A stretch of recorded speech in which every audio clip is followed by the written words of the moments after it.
Nós falaremos sobre as histórias de Jesus, ou seja, sobre as parábolas de Jesus e por que o nosso mestre tão maravilhoso, tão incrível, ensinava por meio de parábolas. Parábolas. A primeira coisa que nós devemos entender então e inclusive se você tem dúvidas, perguntas, pode mandar pra gente aqui que nós vamos estar respondendo. Mas antes de mais nada, gente, o que é uma parábola? Digam aí.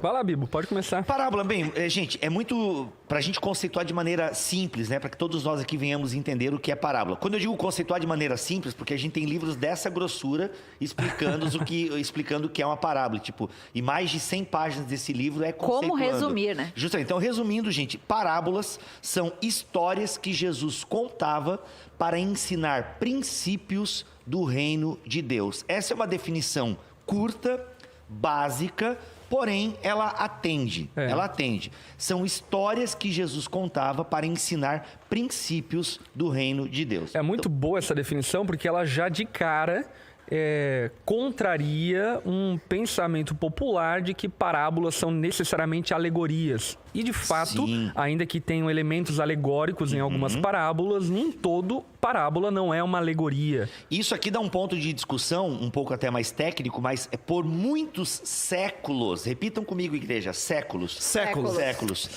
As parábolas foram interpretadas de maneira alegórica. Por exemplo, Agostinho, que é um grande pai da igreja, respeitado por católicos, anglicanos e protestantes, ele tinha uma leitura... Ateus. O pessoal da psicologia lê Confissões.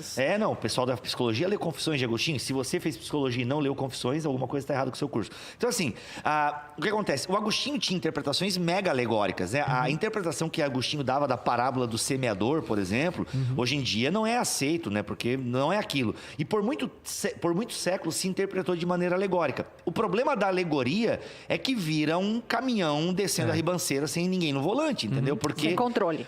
Sem controle. Qualquer coisa serve, E eu né? diria que hoje é ainda mais perigoso, por quê? Porque o povo que está tendo voz muitas vezes, ou seja, todo mundo, porque todo mundo tem acesso à internet, então qualquer doidinho que for interpretar a parábola do seu jeito pode chegar e falar quatro ventos que tá tudo não fala certo. quatro ventos, que é uma referência.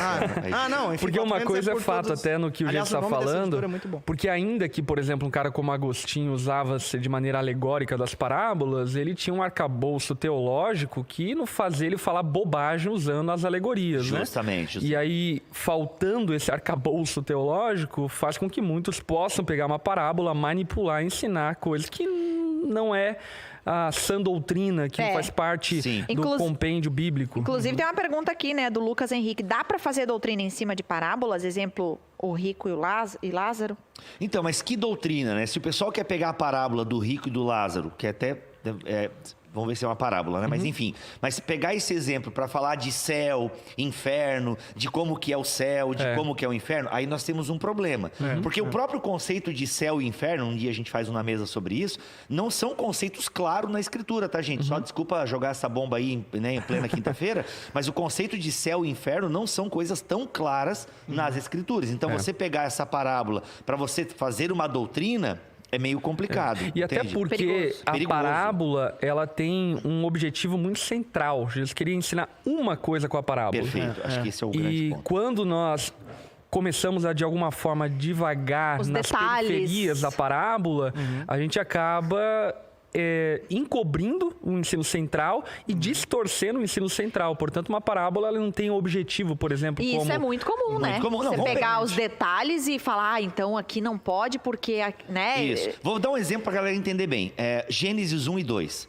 É o texto da criação do mundo. Então, a gente tem um debate apologético hoje, em cima de Gênesis 1 e 2, de como Deus criou. Então, a galera quer ler de maneira científica Gênesis 1 e 2. Pegar cada Isso detalhe. é muito complicado, porque Gênesis 1 e 2 não é um texto de ciência, de biologia, de geografia. Ele é um texto teológico. Exatamente. Entende? É um texto teológico. Então, assim...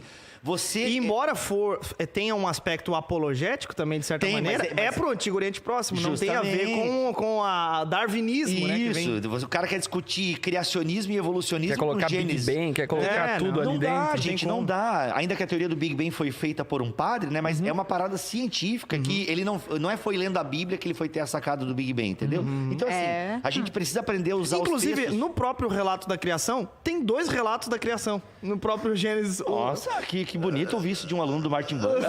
Nossa, concordo plenamente. Calma.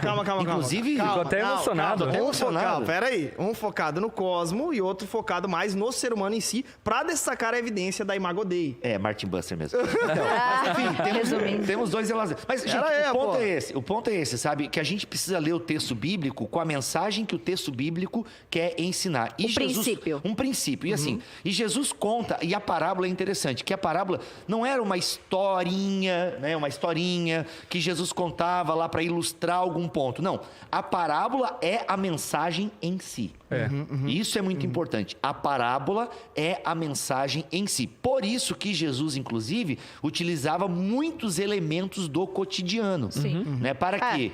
Assim, algumas parábolas de Jesus... Uma das principais características das parábolas que você percebe é isso, né? É o cotidiano. É o que está acontecendo, é o que... Eu fico imaginando...